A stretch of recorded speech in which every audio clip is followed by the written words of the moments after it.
Pernah nggak sih lo ngerasa bahwa hari ini lu capek banget, pulang kerja, kerjaan numpuk, dan lu tetap ngerasa diri lo baik-baik aja, dan ketika ada teman lo yang nanya, lo pasti bilang, "Aman, tenang aja, nggak apa-apa, gue bisa." Kali ini kita mau bahas tentang hyper independence yang diderita oleh kebanyakan orang yang ngerasa keenakan.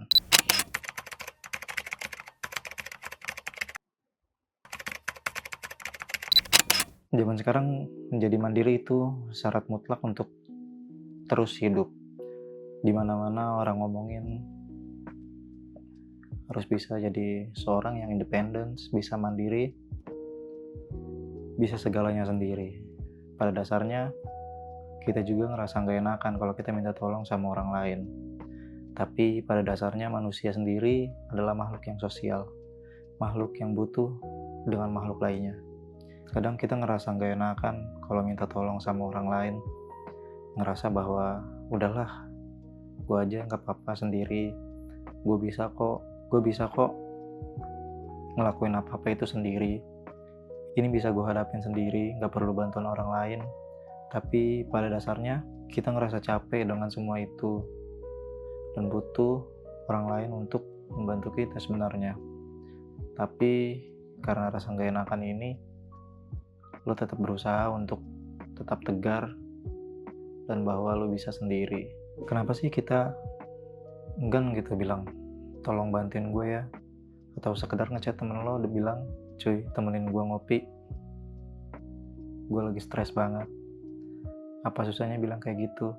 Dan mungkin lu juga pernah minta tolong sama seseorang, minta tolong bantuin, tapi hasilnya gak sesuai dengan ekspektasi lo, dan hasilnya berantakan. Dan maka dari itu lu memutuskan untuk oke lah gue aja sendiri.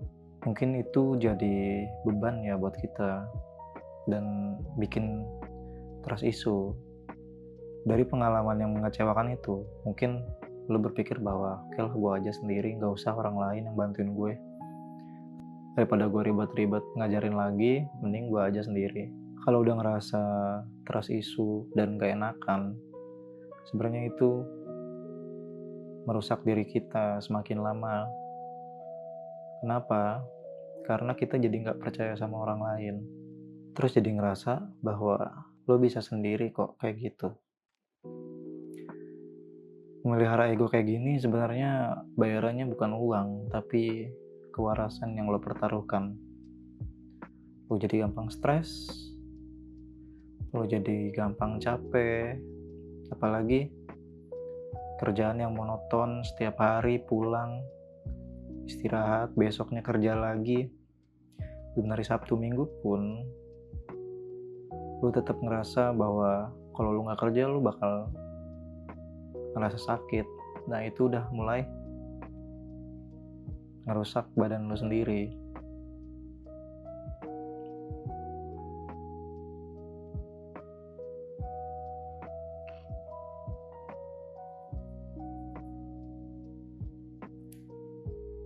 Jadi sekarang buat lo yang nonton video ini, yang mungkin lagi di jalan pulang, yang mungkin lagi rebahan, yang mungkin lagi nggak tahu harus ngapain, dan ngerasa bahwa setelah evaluasi lu nggak menemukan apa-apa,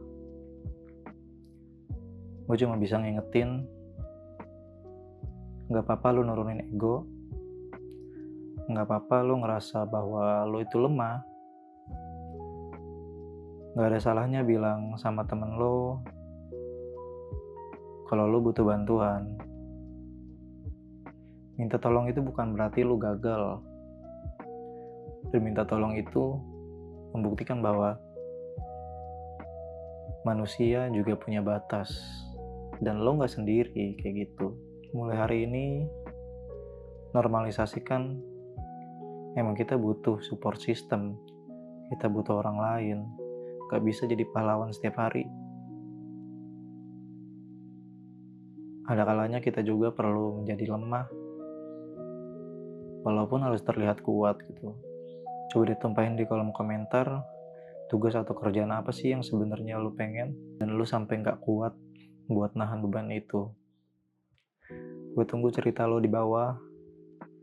Jangan lupa like, share, and subscribe kalau obrolan ini relate dengan apa yang lagi terjadi di hidup lo.